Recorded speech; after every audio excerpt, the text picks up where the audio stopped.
Uau, que tempo. Que atmosfera de Deus. Eu estava ali pensando, eu falei, Deus, se ficar 5 minutos para a gente agradecer aqui, tá bom demais. Porque quando a gente entra nesse lugar de adoração, a gente não quer sair, querido. E eu não falo de um lugar físico, ou um lugar, as paredes, mas eu falo de um lugar em Deus de adoração. E nós estamos hoje iniciando a 3ª temporada da jornada do sobrenatural. Hoje está sendo dado início à 3ª temporada da jornada do sobrenatural. Eu tenho certeza que vai ser incrível, eu não tenho dúvidas disso. O meu coração sente que vai ser algo realmente incrível de Deus para nossas vidas. E olha para essa pessoa e diz o seguinte: uma palavra pode mudar o seu destino. Querido, uma palavra pode mudar o seu destino. Você já pensou, já parou para pensar que uma palavra que você recebe, que sai do trono de Deus, pode mudar toda a tua história? E não só a tua história, mas a história da tua geração e a história da tua casa. Eu lembro que uma palavra que eu ouvi há quase 6 anos atrás mudou a nossa vida. Não foi uma palavra, uau, profética, mas foi uma palavra que saiu da boca de Deus e encontrou meu coração. Então eu quero orar por você. Feche seus olhos. Pai, nós estamos aqui, Jesus, somente porque nós cremos na Tua presença. Nós cremos que o Senhor é poderoso para fazer infinitamente mais do que aquilo que nós pedimos, imaginamos ou até oramos. O Senhor pode fazer infinitamente mais do que a nossa mente, a nossa capacidade humana pode entender.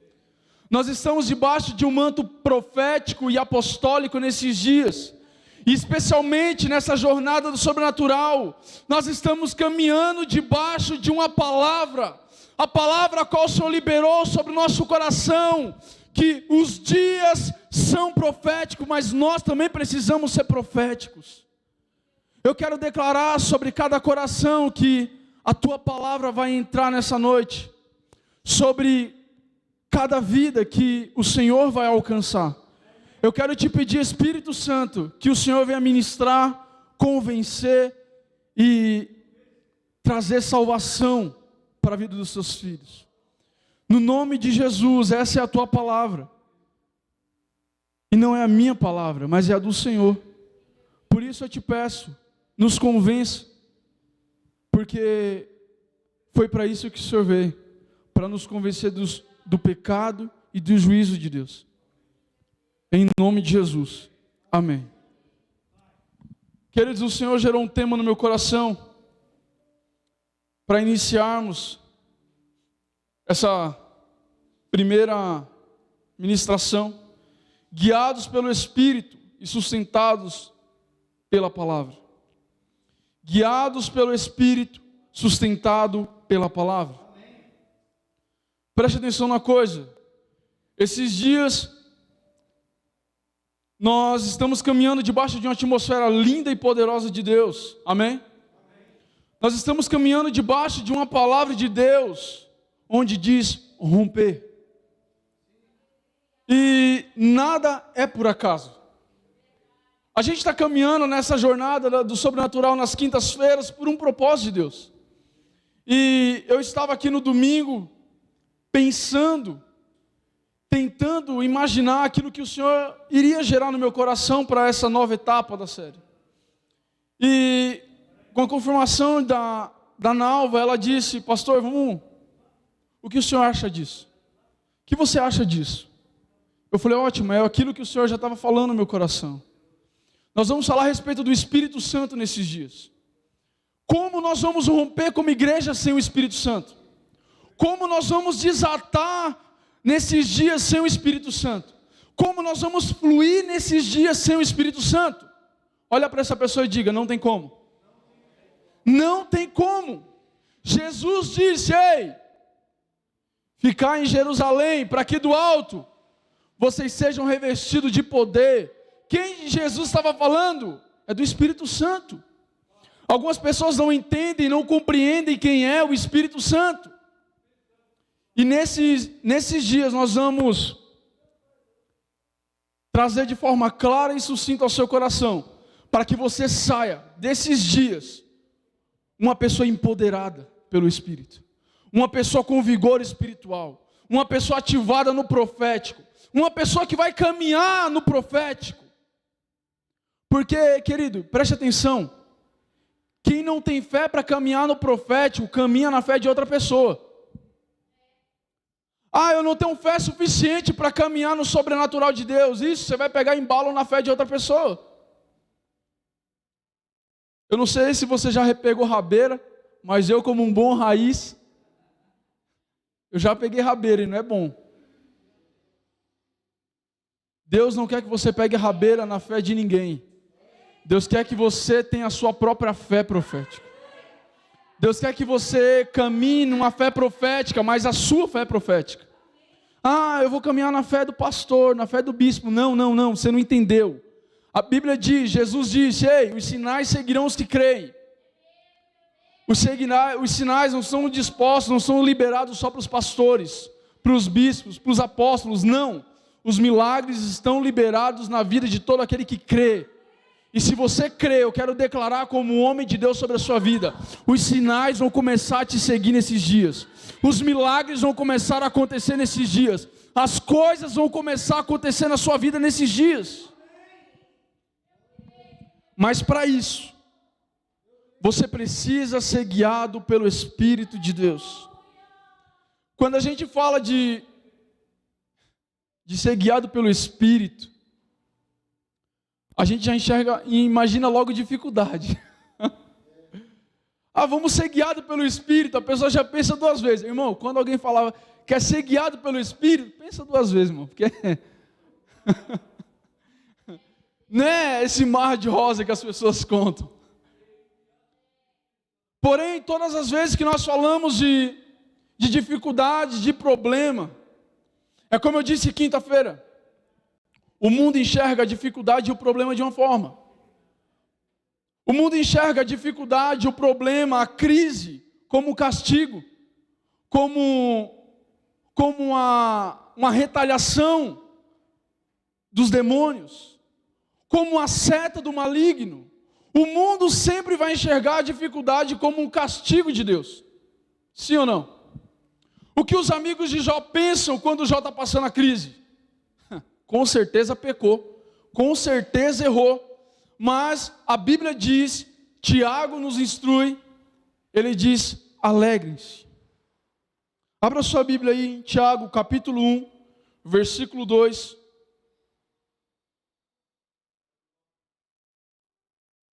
Enquanto você abre, eu separei alguns sinônimos aqui de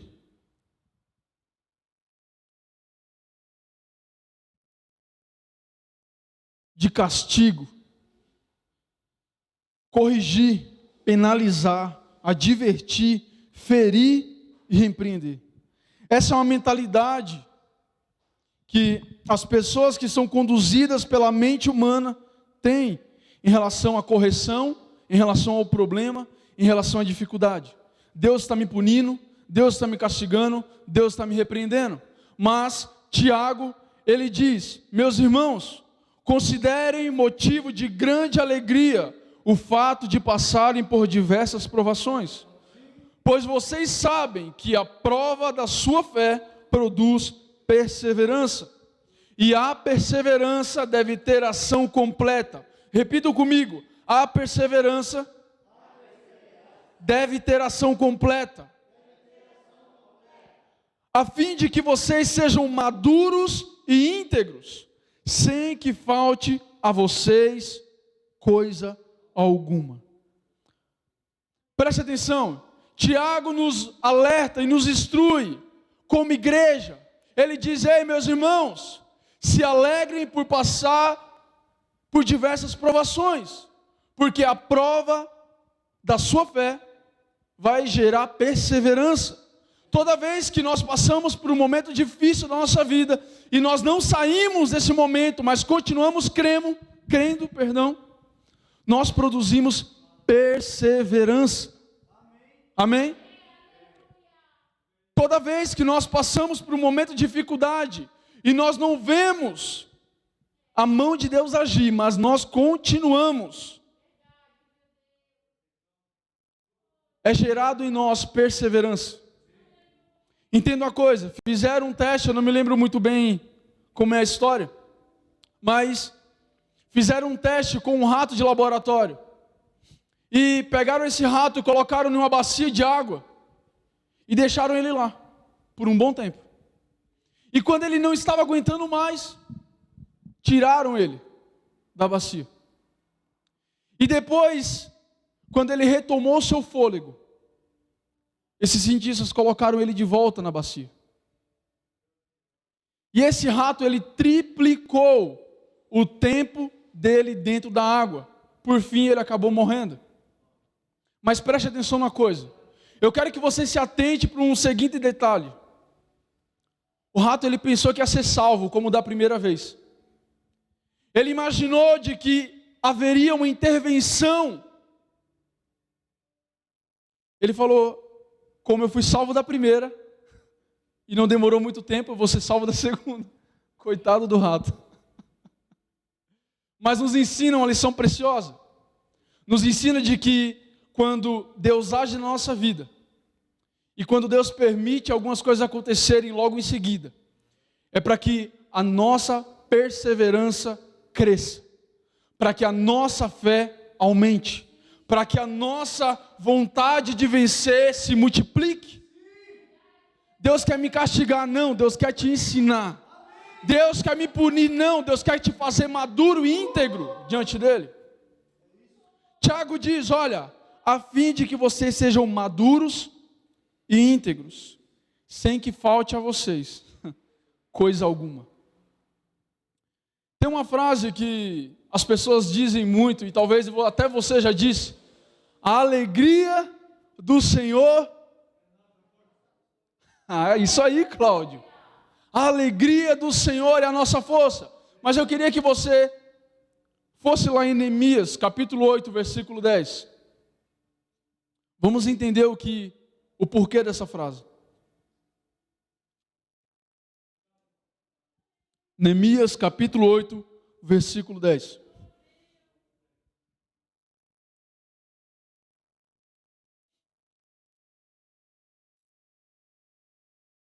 Diz o seguinte: vão agora para casa e façam uma festa, repartam a sua comida e o vinho com quem não tiver nada preparado. Esse dia é sagrado para o nosso Deus, portanto, não fiquem tristes. A alegria que o Senhor dá fará com que vocês fiquem fortes. Preste atenção. Neste momento, Jerusalém está sendo levado cativo, querido. Neemias, ele entendeu que o momento de dificuldade que Jerusalém estava vivendo era preciso. Ele entendeu que era um tratar de Deus com o seu povo. Algumas pessoas dizem: ei, a alegria do Senhor é a minha força, mas não entendem o momento e o contexto que essa frase foi dita. Pastor, quando Deus se alegra? Deus se alegra quando eu amadureço e quando eu cresço espiritualmente. Deus se alegra quando eu cresço espiritualmente. E como Deus vai me fazer crescer espiritualmente, pastor? Provação. Repita comigo, provação. Ei, querido, preste atenção. Fazia parte de algo muito maior do que aqueles homens entendiam no momento. Eu imagino quando Neemias ele declara: ei, se alegrem, festejem, pegue o vinho, reparta, come um pão. Ei, vamos festejar, porque a alegria do Senhor é a nossa força. Eu imagino que esses homens falam: Neemias está louco. Neemias não está entendendo o quadro, Gabriel, que a gente está vivendo. Jerusalém está sendo levado cativo. Sobrou somente algumas pessoas e ele quer que a gente se alegre. Como? Eu imagino que só pode ter sido Deus gerando Neemias essa frase. Porque esse homem ficou vivo depois que disse isso. Sabe, querido, quando as pessoas te veem alegre, mesmo passando por dificuldade. Sabe quando as pessoas te veem feliz, mesmo passando por tribulações, e imaginam, ei, fulano não passa por tristeza não. Eu acho que o Rafa não passa por problema, porque sempre quando eu vejo, ele está feliz. Ei, está sendo conduzido pelo Espírito. Está sendo sustentado por uma palavra. Está sendo direcionado pelo Espírito, mas com a certeza que vai permanecer, porque tem uma palavra. Essa é a mentalidade, querido, daquele que caminha guiado pelo Espírito.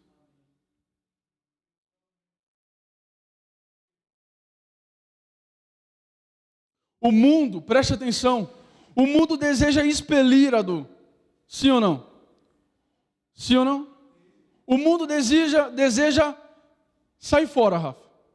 As pessoas, quando você fala, olha, você vai sofrer, o que elas fazem? Muda o percurso, muda o trajeto. Olha, você vai passar por provação, muda o trajeto. Por que você acha que Deus não revelou o trajeto de José? Por que você acha que Deus não revelou o trajeto de Davi? Por que você acha que Deus não revelou o trajeto de Neemias? Por que você acha que Deus não revelou o trajeto de Paulo? Porque a nossa mente humana está programada a fugir da dor, mas a gente esquece que a dor vai nos moldar, que a dor vai nos tratar. A mente humana, ela, quando você fala, olha, você vai receber uma promoção, mas antes você vai sofrer, automaticamente você vai falar, eu não quero. Incrivelmente, você pode oferecer 1 milhão, você pode oferecer um carro do ano, você pode oferecer a promoção mais top na empresa. Se você dizer, olha, você vai passar por problemas, ela vai correr, não quero. Imagina só o diálogo de Paulo com Deus, imagina só o diálogo de José com o próprio Deus. José, você vai ser governador. Nossa Deus, obrigado, eu não merecia tanto. Ô José, mas calma aí, você vai ser traído, você vai ser jogado no poço, você vai entrar dentro da casa de Potifar, um homem poderosíssimo lá no Egito, mas você vai ser jogado na prisão, e na prisão você vai passar alguns anos, depois você interpreta um sonho, e aí você sofre mais um pouco, e só depois vem um governo. Deus, obrigado, manda o meu irmão mais velho, manda o fulano de tal, porque eu não quero a promoção. Ei, a nossa mente está programada a fugir da dor. Não se engane com a sua mente, ela pode te sabotar. Está aqui? Não se engane com a sua mente, ela pode te sabotar. Feche seus olhos. Eu quero que você preste atenção somente na minha voz agora. Eu vou fazer um exercício aqui com vocês, você que está em casa da mesma forma. Escute somente a minha voz. Imagina que tem um limão. Você comprou um limão na feira. E aí você chegou em casa. Você está chegando em casa. Agora você está abrindo essa sacola. Você olha aquele limão verdinho, bonito. Começa a apertar esse limão aí. Aperta esse limão. Isso, aperta esse limão. Agora você coloca ele em cima da pia. E agora você vai para o faqueiro. Você abriu a gaveta. Pegou uma faca. E você corta o limão agora. Corta o limão. Isso. Você está cortando o limão. Agora você pega esse limão. Olha para ele, querido. Sabe aquele limão lindo, bonitinho, suculento? Olha para ele agora. Agora morde o limão. Isso. Morde o limão. Isso. Olha para mim.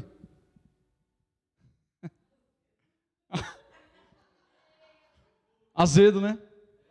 Algumas pessoas fizeram assim, ó. Eu provoquei uma substância química dentro da tua mente. Eu fiz você bolar uma substância química dentro da tua mente, mesmo sem estar com limão na mão. Você entende como é perigosa a tua mente? Você entende quando as pessoas são conduzidas pela sua mente, elas podem entrar em lugares perigosos que pode levar à morte? Você entende que no Evangelho, quando eu sou conduzido pela minha mente, eu posso sabotar a mim mesmo? Abra sua Bíblia em Romanos 8, capítulo 8, versículo 6. Romanos 8, versículo 6.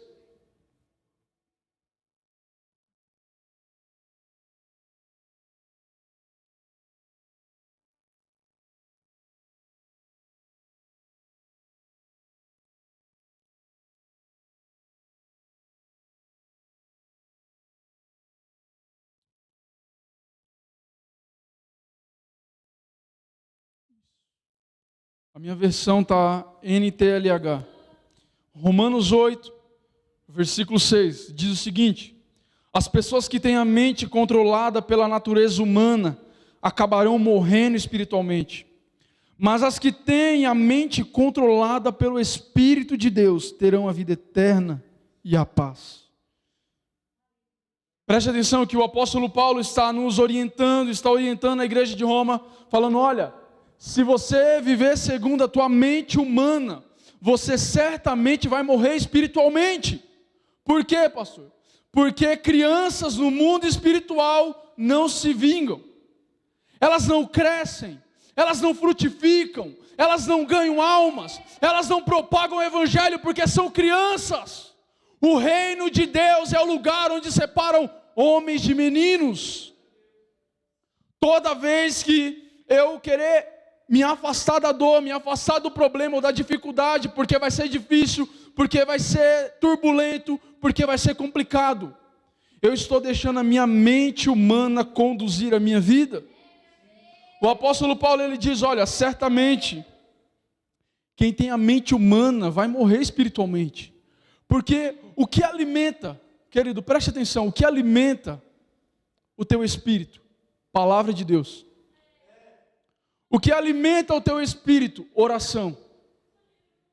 O que alimenta o teu espírito? Jejum. Aí eu vou começar a jejuar e sabe o que eu penso? Você vai se identificar com isso. Quando você começa a jejuar, o estômago começa a gritar lá dentro. Blá, blá, blá, blá, blá. Não é? Quando você começa a jejuar, a sua cabeça começa a doer. Fala: Jesus, não é possível, eu vou morrer, eu não passo do meio-dia hoje. Senhor, recebe o meu espírito. Mas preste atenção. Se você acordar um dia qualquer, na correria, sem jejuar, você levanta, toma um banho, sai para o trabalho sem comer nada. Você trabalha o dia inteiro, trabalha até a tarde sem comer nada. E o teu corpo não fala. A tua cabeça não dói, o teu estômago não grita. Por quê? Porque a tua natureza humana está tranquila.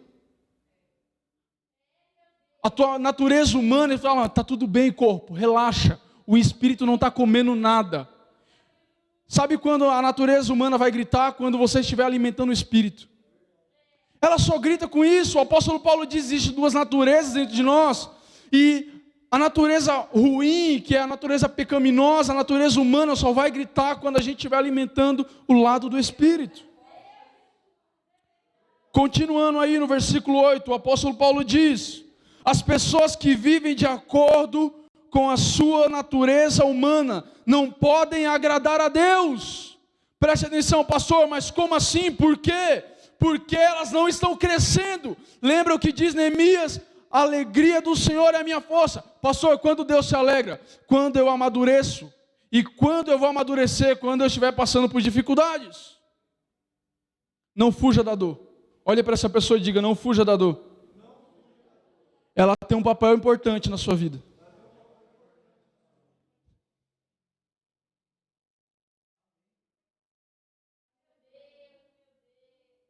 Ei, querido, preste atenção. Eu vou dizer uma coisa que talvez te choque.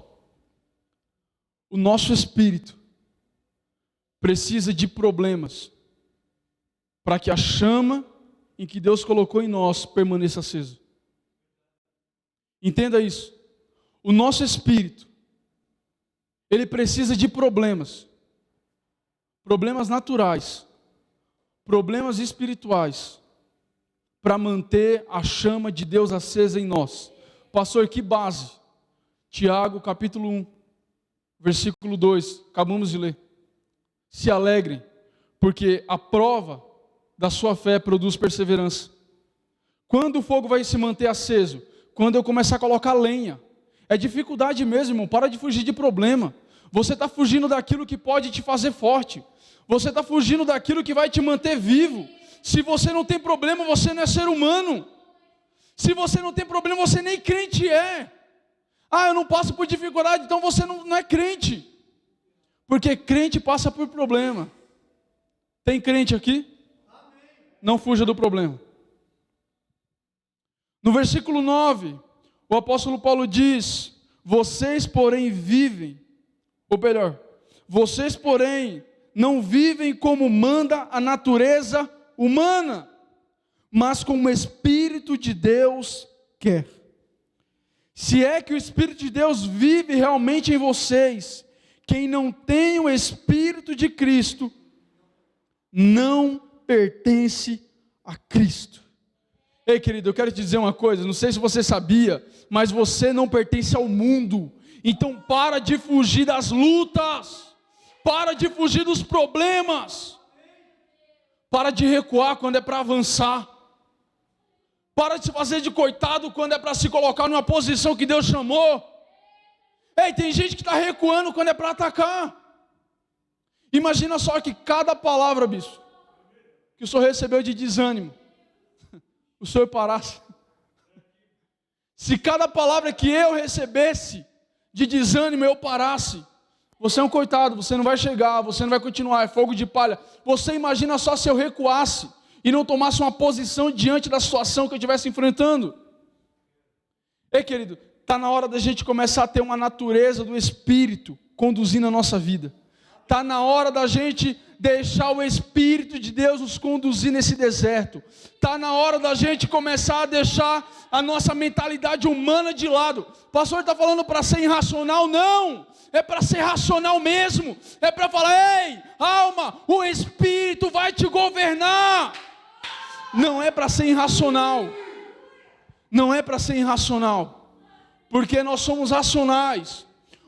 O apóstolo Paulo diz: e agora que nós recebemos o Espírito de Deus, nós vamos orar em espírito? Ou nós só vamos cantar em espírito? Ele diz: não, vamos cantar e vamos orar de forma racional. Eu sei o que eu estou fazendo. As pessoas acham que o Evangelho é uma lavagem cerebral. Ah, é que fulano se tornou coitadinho, esqueceu do passado. Ninguém esqueceu do passado. Ninguém esquece de onde veio. E aí está a chave, e aí está o ponto. Porque nós só damos valor a Jesus quando nós lembramos do lamaçal do pecado que Ele nos tirou.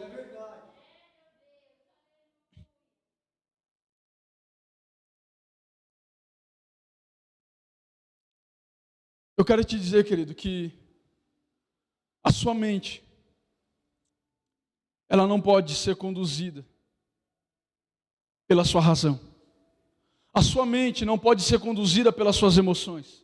A sua mente não pode ser conduzida pela situação que você está vivendo. Parece ser algo de prezinho, juvenil, o que nós estamos falando, mas não é.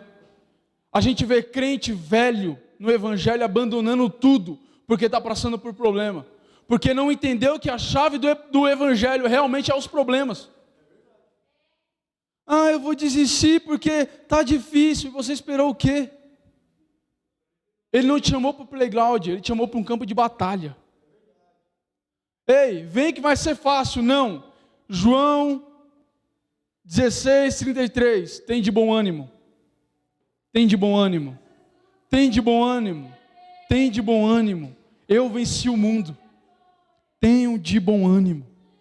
A pergunta nesses dias que nós devemos fazer não é se virá as tempestades sobre as nossas vidas.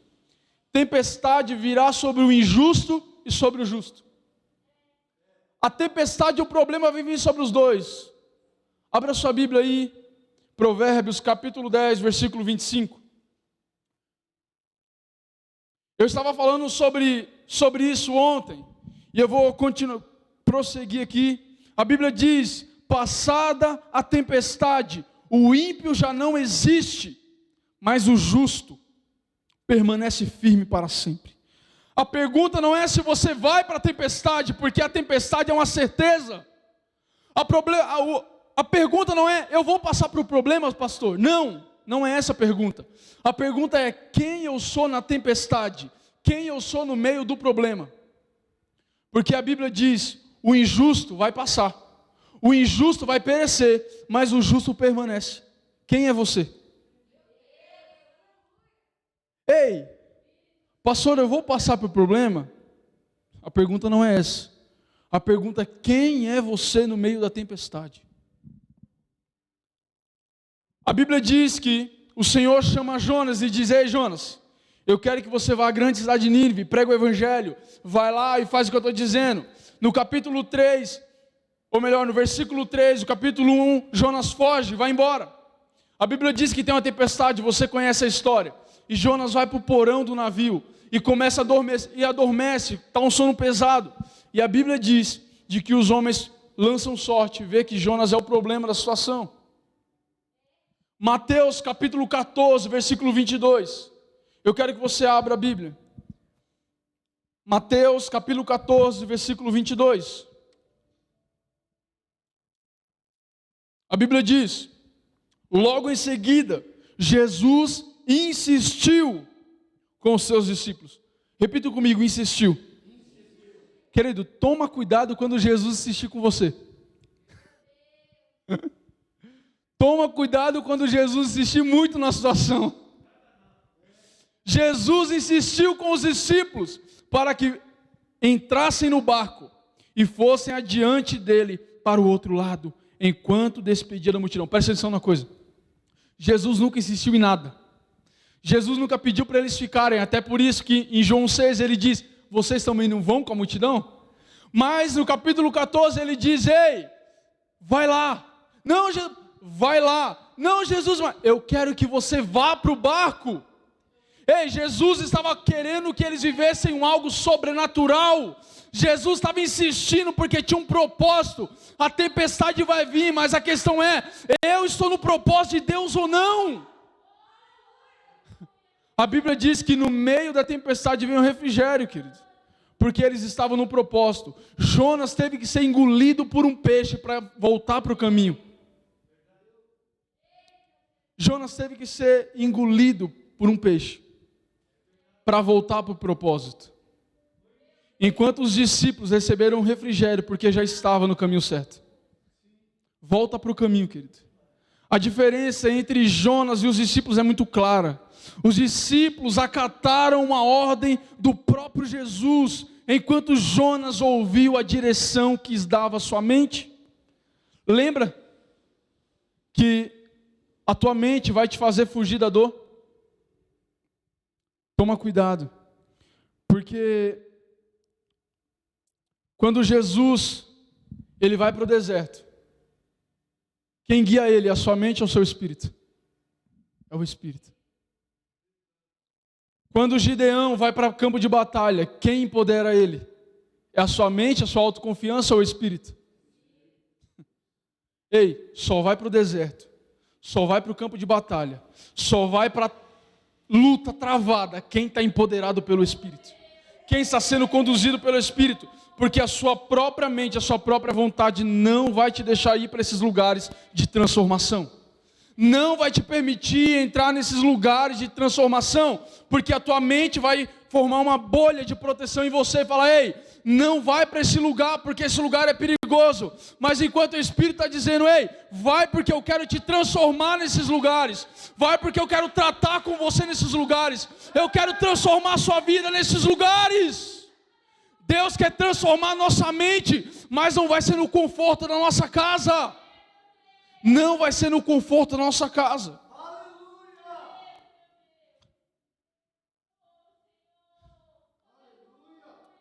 O salmista Davi, ele diz: Alguns confiam em carros, outros em cavalos, mas nós confiamos no nome do Senhor, o nosso Deus.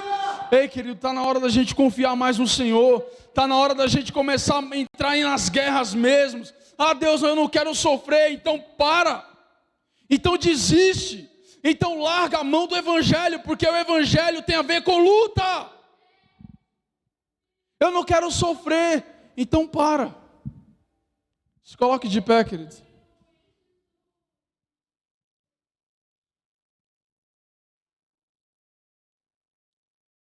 A gente vai ter que deixar a segunda parte, porque é muita coisa. Feche seus olhos aí. Em nome de Jesus. Você que está em casa, feche seus olhos.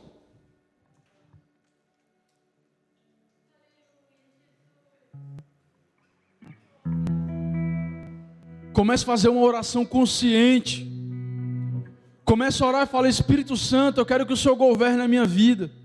Espírito Santo, eu quero que o Senhor governe a minha casa, principalmente o meu coração. Espírito Santo, ainda que vá ser doloroso, ainda que eu sofra, ainda que eu chore, ainda que eu me derrame, ainda que a minha alma grite dizendo: ei, foge da luta. Espírito Santo, me dê força quando eu pensar em desistir, me ajuda quando eu pensar em largar tudo.